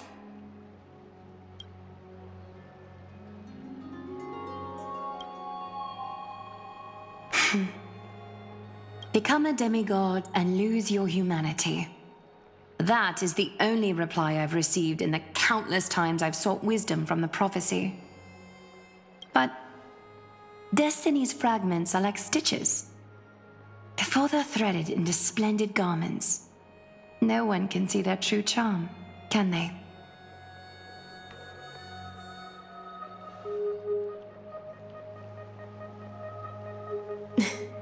Aglaya has always been troubled by the divine duty she must bear.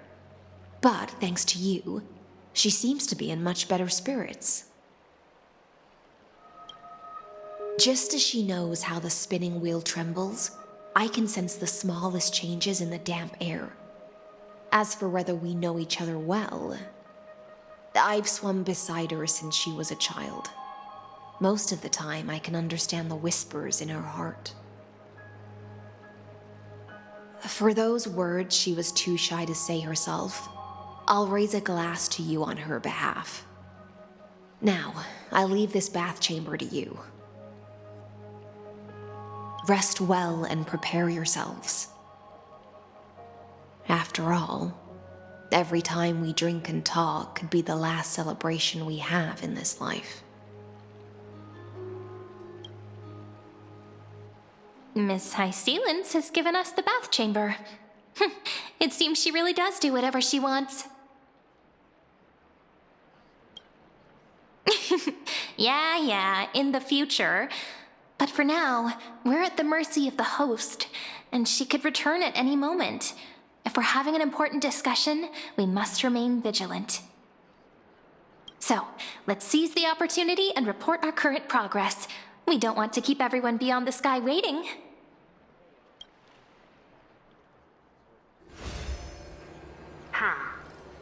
First, while that little empress with a candle stuck on her head didn't explicitly say it, she firmly rejected your request to take over the law.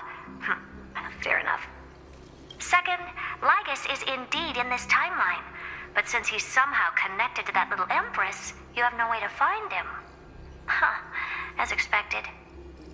The road ahead will be long and difficult. Looks like I guessed right then. Next time it'll depend on my mood. We've made some progress here too, but nothing to get too excited about. Our time is short, so let me summarize. Concerning the origin of that Intellitron, the firewall he created uses Katorzane algebraic expressions. But ever since Aiden invented the 9-worded formula, this kind of mathematical logic no longer exists in the cosmos. Lygus is definitely connected to the Genius Society, so stay alert. We can first exclude Droidhead themselves. They specialize in minding their own business and wouldn't intervene personally. But Screwy and I are still eliminating possibilities one by one. Currently, the most likely candidates are these few. The Lord of Silence, Acha. Oh, the two Ruperts are also possible.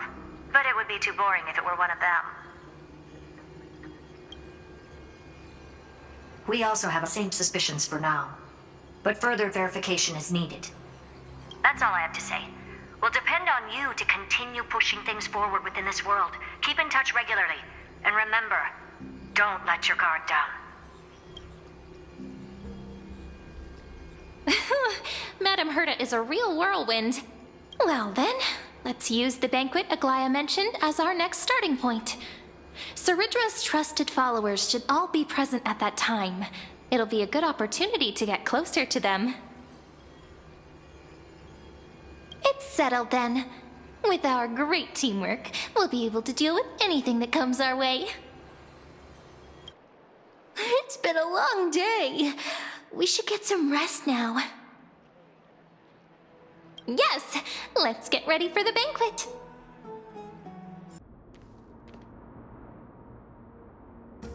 Look, the venue's right ahead.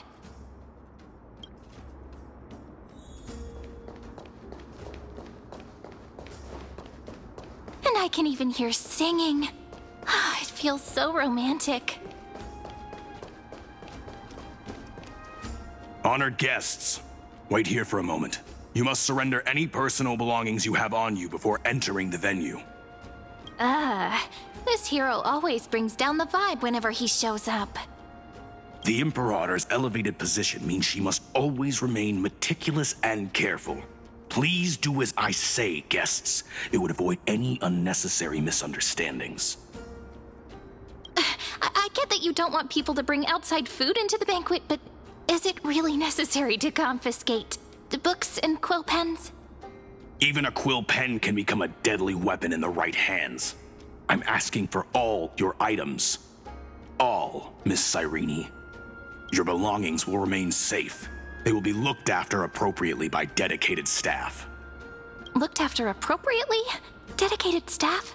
Talk about a vague choice of words.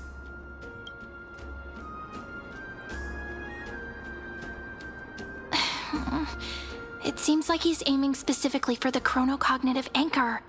What should we do?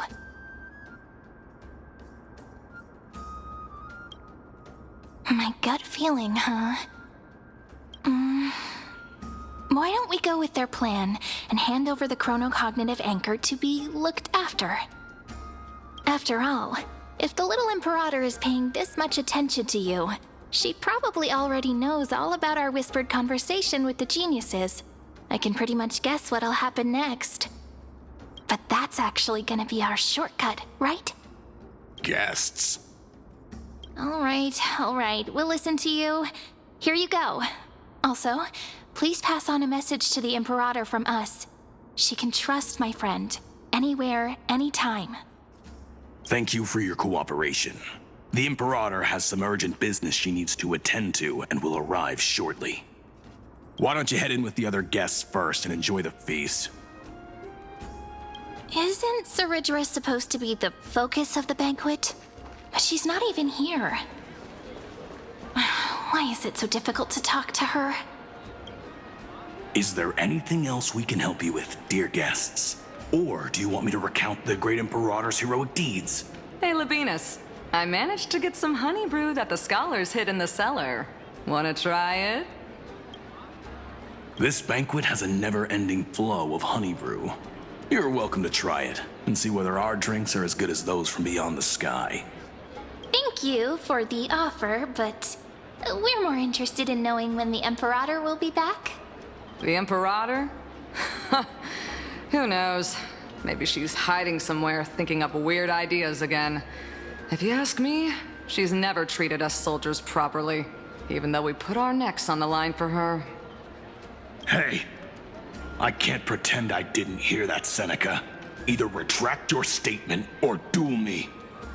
Fine by me. Attendant, bring us 10 more jars of honey brew. I'm gonna make sure he can't even stand straight by the end of this. You wish. Be careful you don't get drunk first. Actually, there are so many people, we wouldn't be able to find the Imperator even if she were here. I know. Aggie, if you can't get used to the honey brew, we will go ask for a pot and cook some oatmeal for you. No need for that. This banquet is just too loud. And nothing and no one here is interesting. I just don't really want to be here. Lies! You were pretty energized when you came back from the bath chamber. Let me guess. Are you worrying about someone? About High Sealins? Or Little Cypher?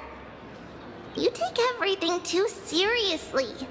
At this rate, life's gonna be real tough for you later on. Oh, you're the least qualified to lecture me about that, teacher.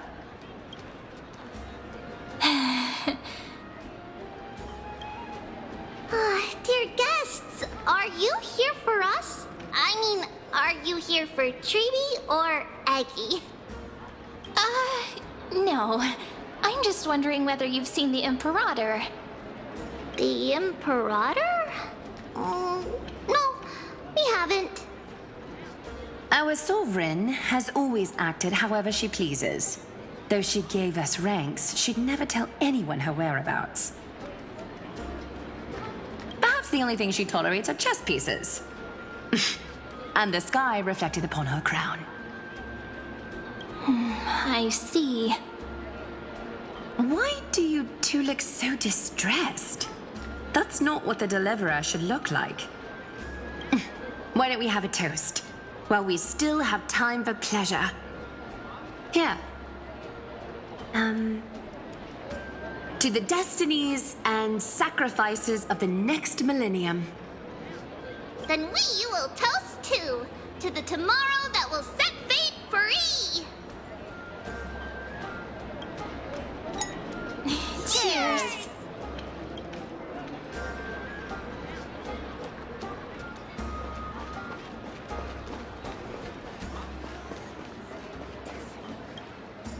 You two have been wandering around the venue as if you have something on your mind. Have the attendants not taken care of you well? No, we love it here. It's just... we're a little concerned, seeing how the Imperator still hasn't arrived. Don't worry. I know what you've been waiting for. Come, sit with me for a while, will you? I'd like to share a personal secret with you.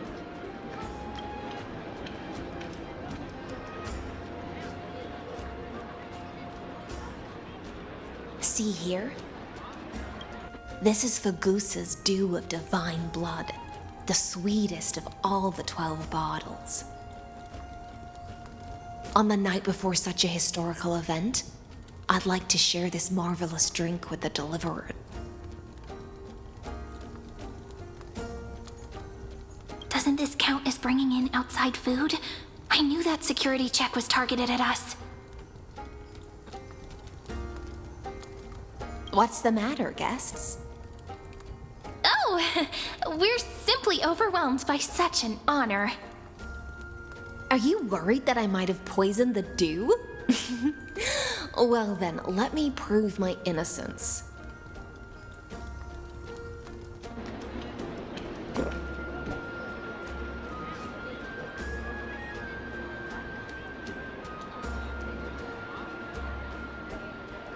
See? It's completely safe. I feel like Miss High Sealins wants to talk to us about something. Why don't we go along with her for now? Worry not. Honeydew's not alcohol. It won't get you drunk. On the contrary, it can make your mind even sharper.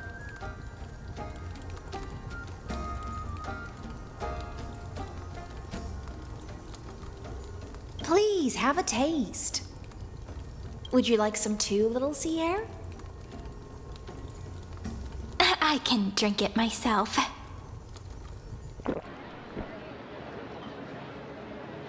How is it? Sweet enough? As long as you like it. Calm at times, tempestuous at others. That's the taste of the ocean. It'll do you good to understand Fagusa's fickleness before we set off to face their waves. Just like how you're about to understand the secrets within this dew. Now, please turn around. Very, very quietly. Don't make a single noise.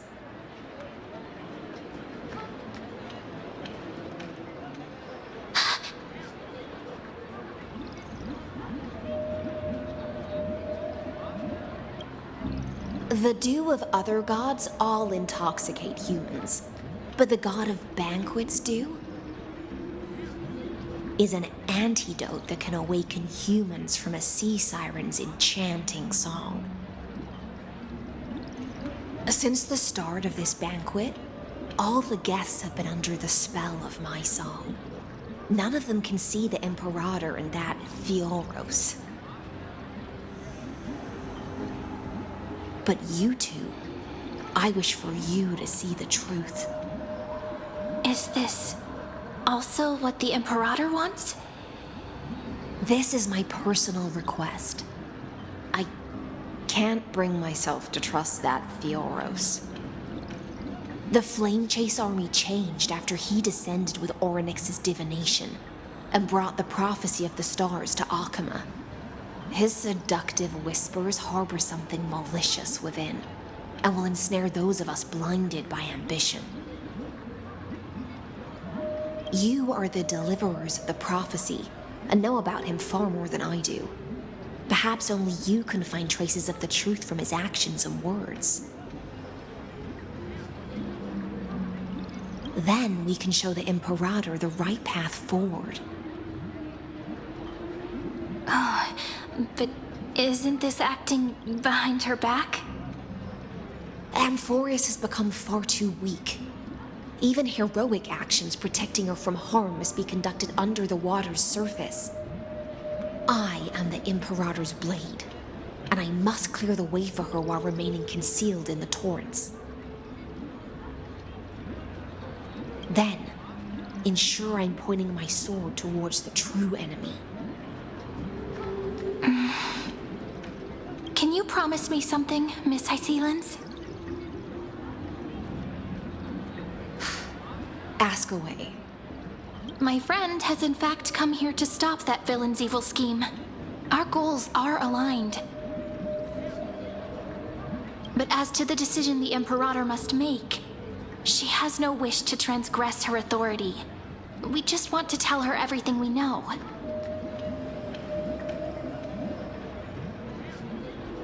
I believe the Imperator will be able to tell right from wrong. I never doubted your loyalty. I'll pass your words faithfully on to her. Provided we can gain the advantage in this tug of war, that is.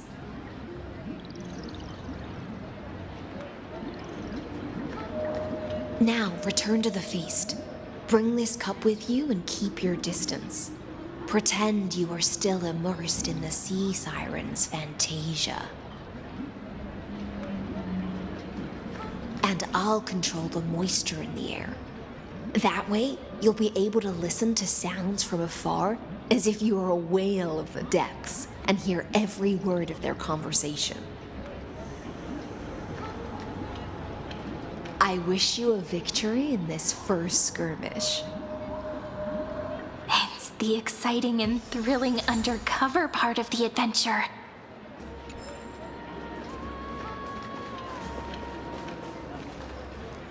Let's mingle in the crowds here. Relax, relax. Try to act natural. Where's the Imperator? Still not here. That little imp is always acting so high and mighty towards everyone. Today, I will. Whatever. Pour me another cup. Though she has succumbed to drunkenness, She still does not dare challenge your authority. A criticism of my height is a grave enough insult already. She should be dismembered. Do you often test the loyalty of your subjects like this? You jest. The Imperator does not need blind loyalty. As long as one can prove they have value, I am willing to be lenient towards them.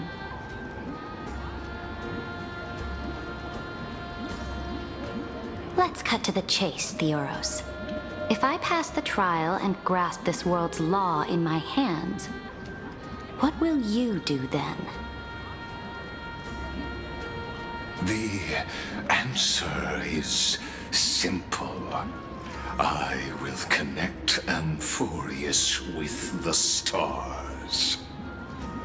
Don't waste my time. Be precise. Be specific. I won't ask a second time. Allow me to adjust my statement. I will correct the regulations within the old law that sealed off AMPHOREUS and merge the black tide with the torrents of Era Nova. Then we will be able to decimate the forces beyond the sky that are trying to annihilate Iron Tomb and sound the trumpet for the endless campaign you will then embark on. But you previously said that Iron Tomb is unrivaled in power across the stars. Who would dare to annihilate it? There is a federation of warships named the Cienzo Alliance, warlike and old-fashioned. A cult named the Genius Society, loosely organized, but steeped in abject insanity. Oh, there's also the Astral Express, a group of lawless vagrants. That so-called Deliverer is part of that last group. Those vagabonds mistakenly believe they can connect the stars through alliances instead of conquest. But history has already given them a tough lesson. There are countless other organizations besides, but when the Lord Ravager sweeps across the cosmos, they will certainly all bow before your empire of destruction. The Ackman Alliance is invincible! If those civilizations are not as feeble as you describe, then they may still have some value in testing the quality of my blade. That being said, even the smallest and weakest city-states should build an obelisk to the Imperator, so that their people can constantly recall the glory of her conquests. Walk a little longer with me, Theoros. I don't like how this is going. Our little Imperator seems fascinated by the destruction. Greyfry, a little sea hare? It seems like they're still talking. Get closer. I'll keep carrying their voices to you.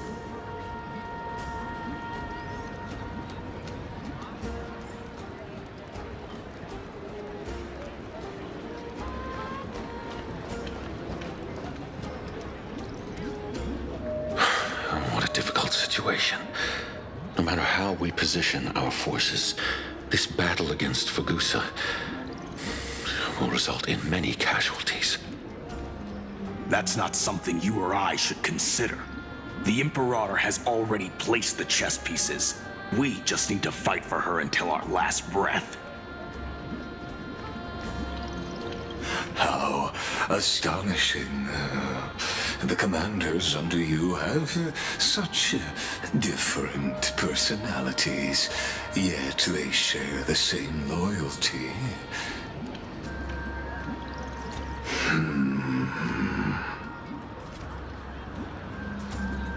He's looking this way. Quick, do something and pretend we can't see them.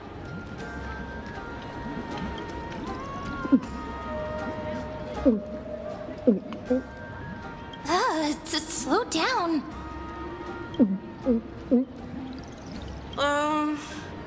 Are you okay? What's the matter?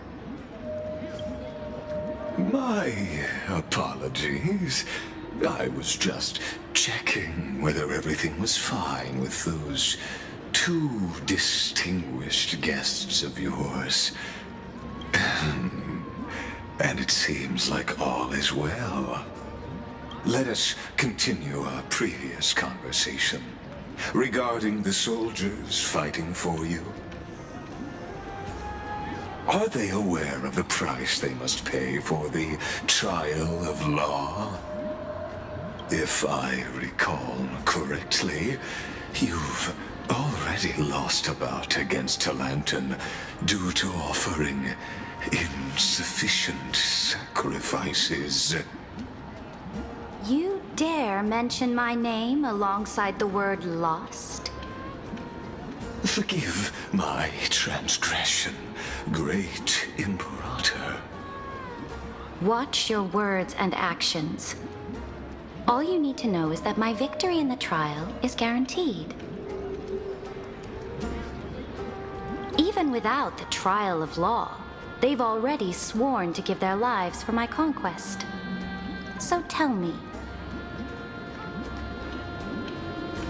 if everything happens according to our agreement, how would you recommend I deal with that deliverer?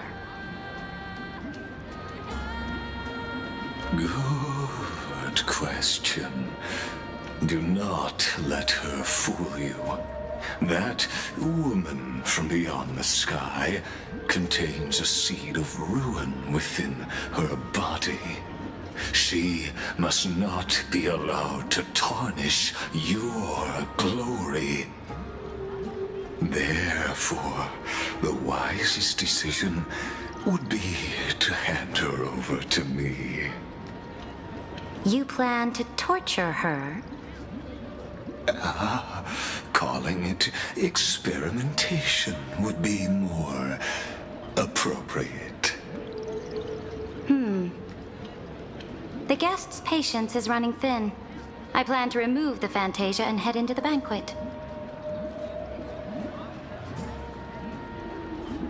I will heed your advice. Leave for now, Theoros, and go back to Akama. You don't want to confront those two directly either, do you? Indeed. It's a pity that Antikytherans are lightweights when it comes to drinking. Before I leave, I would like to make a toast to your boundless ambition, using my spirit instead of a goblet.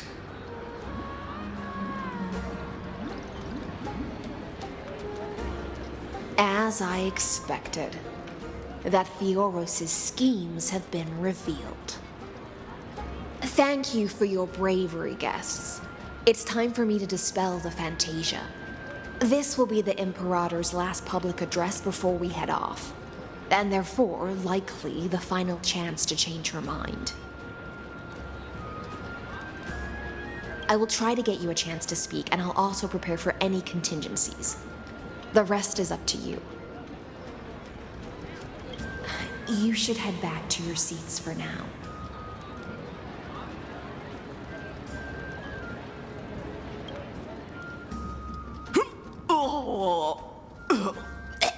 This honey brew sure wears off fast.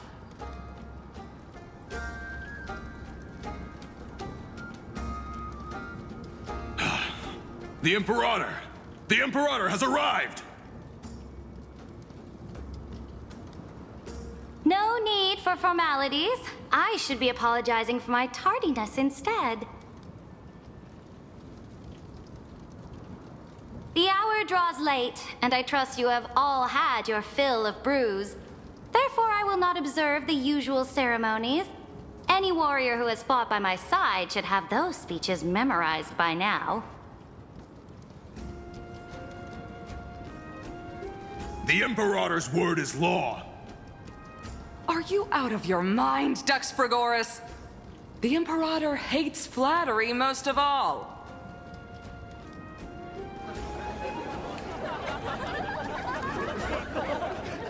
A joyous atmosphere is a better fit for showing me your resolve. I believe that you, my dukes, will do all you can to assist in the campaign against Fagusa, just as you always have. However, it's a pity that I have never tested your loyalty.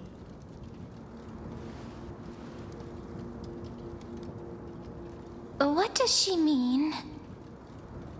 The purpose of tonight's banquet is not to raise our morale, but to establish which allies our alliance can actually trust. And sever the heads of the traitors as a toast to all before we march. Yes, some among us have discarded their vows in order to foment vile conspiracies. Now listen! These traitors are standing right here in broad daylight.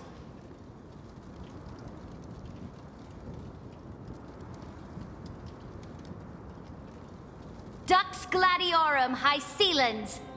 She used the Sea Siren's song to immerse the crowds in an illusion and conceal her whereabouts. She then worked with those from beyond the sky to spy on confidential matters, hoping to rob the core flame by force and harm me, the Imperator!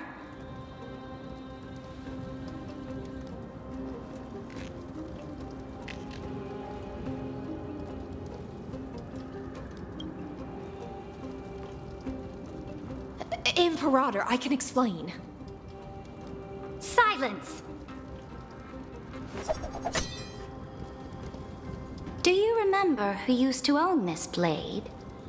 She met you once, back at the Temple of the Three Fates. It was Kindness, the head of the cleaners. She was the first to draw a blade against the Imperator, and personally made herself an example for my enemies. Under the shade of the olive groves, the people of Akima said they would never bow to me. In the frozen, lethal fog, the people of Idonia said they would never bow to me. At the beginning of the myriad paths, the people of Yanisopolis said they would never bow to me. But now, they all lie silent. They now fear me as they fear the law. For I am Saridra, and I am the Imperator. If you have any last words, say them to the Imperator. Then, face her judgment. After I cross this river, it will be a tragedy for mankind. But if I do not cross, then it will be the end of me.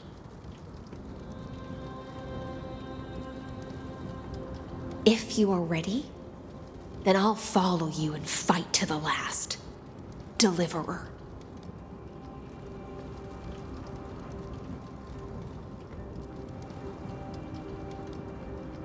That's right, friend. Now, use your identity and add in a bit of experience and charm and testify to the Imperator as we promised.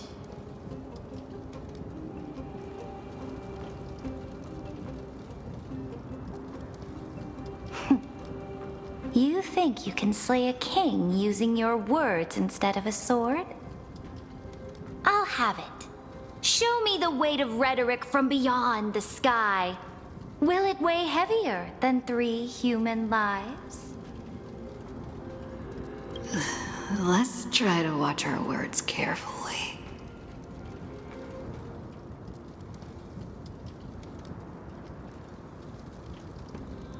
The prophecy you know of, the Aranova, spoken by Kefali, is nothing but a complete lie spun by Lygus.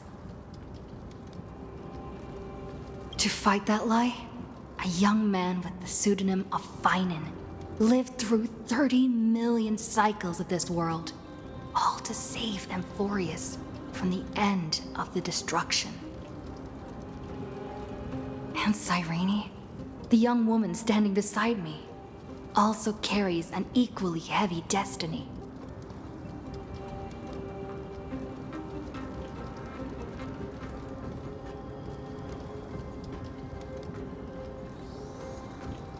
Iron Tomb is the ultimate end of AMPHOREUS' destiny.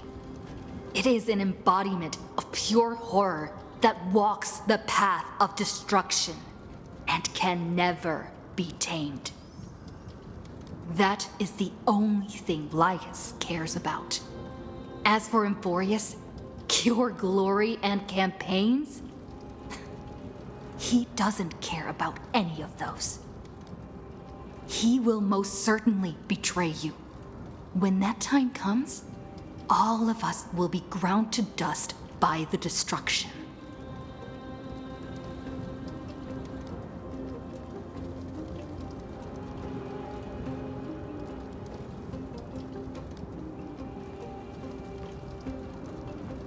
I have seen many beautiful worlds. The road chosen by the Trailblaze is to explore, understand, establish, and connect. That will never change. We will continue our journey until we have united the entire cosmos. Therefore, if you choose the way of the destruction, then I'll place your ambitions into the same basket as Lygus and smash them into pieces with my baseball bat.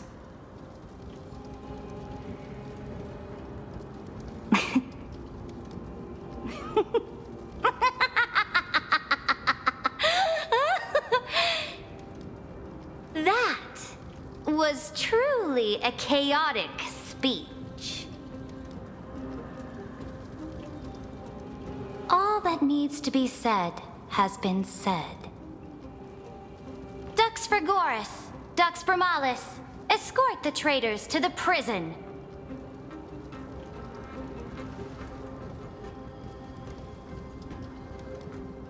Before the next entry hour, I will give them an end befitting of their betrayal.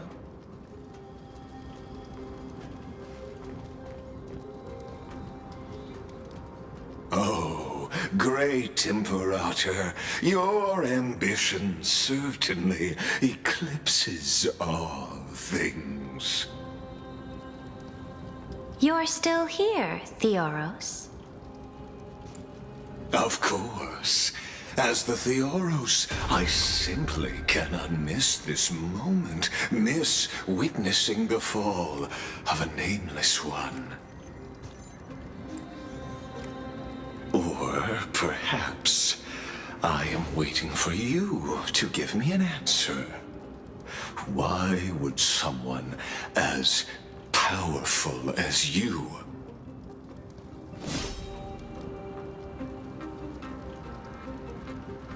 use such a clumsy excuse as imprisonment to ensure the Deliverer's safety?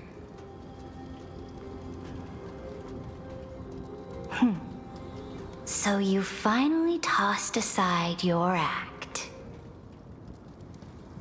I must point out that you are just as impressive an actor. This banquet was always going to be a game of chess,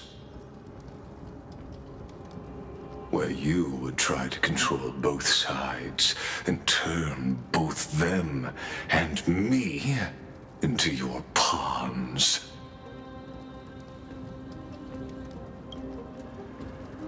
That's right. That little Imperator never trusted anyone. She was always trying to see which side had more sincerity.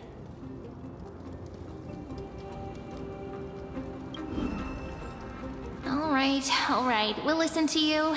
Here you go. Also, please pass on a message to the Imperator from us. She can trust my friend, anywhere, anytime. But as to the decision the Imperator must make, he has no wish to transgress her authority. We just want to tell her everything we know.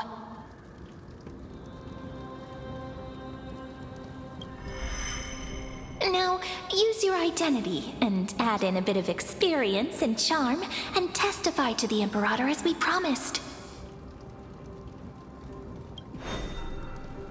And we won. Sincerity will always remain the greatest shortcut to people's hearts. I can toss your words right back at you, like Kyrgyz. Why would someone as powerful as you pretend to be a mortal and kneel before me? Unless you enjoy giving flattery and prostrating yourself. You are mistaken. I am only trying to ensure the experiment's autonomy, meticulousness, and perfection, thus avoiding any unexpected outcomes. A forceful intervention will only create larger errors, reduce efficiency, and introduce ugliness. How had you fulfilled your promise of giving the law to me and completing the Aranova, then AMPHOREUS would not have deviated from destiny's course. Oh, but you broke your promise. What a pity. In that case, I must carry out my duty as the administrator and eradicate all factors steering the experiment out of control. Factors such as you and her. Careful. Careful. What was that voice? Was it Orynyx? I found you. I finally found you. Be careful. This land will face disaster.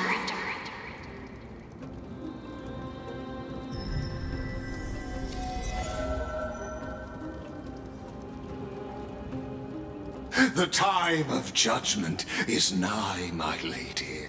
The prison I have built for you is now complete. In the name of the erudition, I invite you to step into the same cage as mine.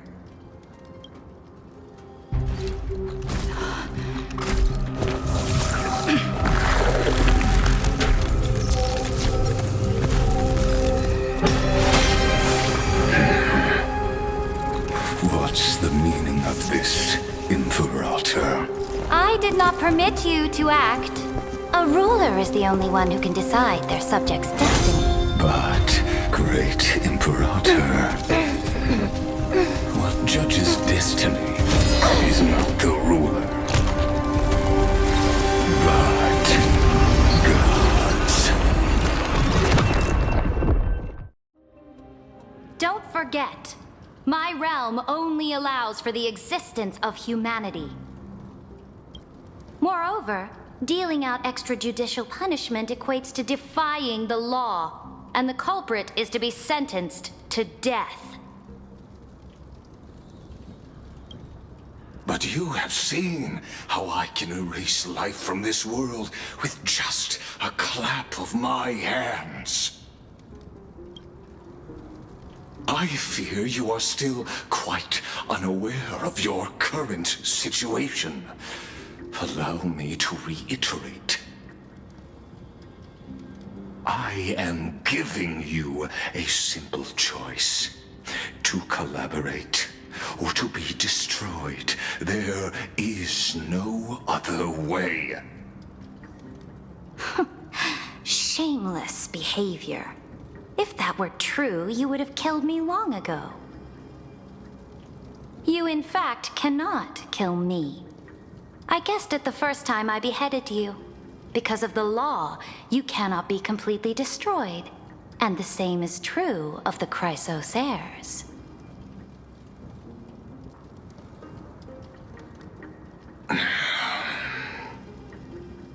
The more you bluff now, the more you are proving that conjecture to be true. What magnificent foresight. I once regarded this precious quality of yours as a sure sign of my ultimate victory. But now, I have to admit that I made a mistake. Yet, as a mere mortal, how will you contend against the AMPHOREUS?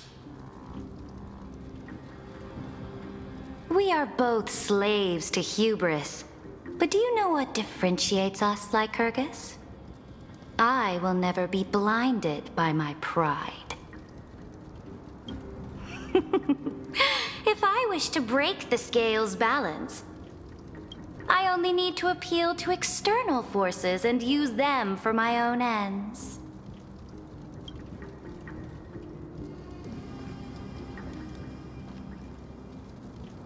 Finally, we get to meet face to face, Senior Society member. I offer sincere acknowledgments for your many past achievements, but I must deeply regret your current perspective. Trust me when I say that you aren't the only one feeling regret right now, Scroolum. So you two are the allies from beyond the sky the Deliverer spoke of, and why she demanded the divine authority of law. Come and prove your strength to me. Show me the power of these so-called paths. I have spent much time and effort to secure this treasure from beyond the sky just for this moment. In the name of the Sovereign of Planet Scroolum, your allies have responded to your call, esteemed Imperator.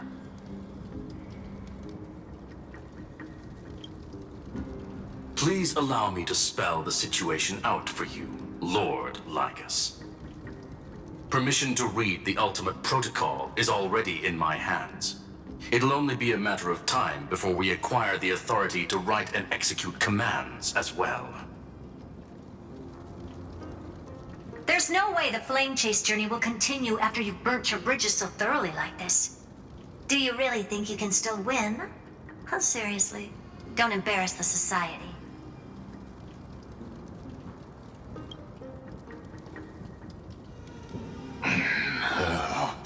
I understand that a near zero possibility does not equate to zero.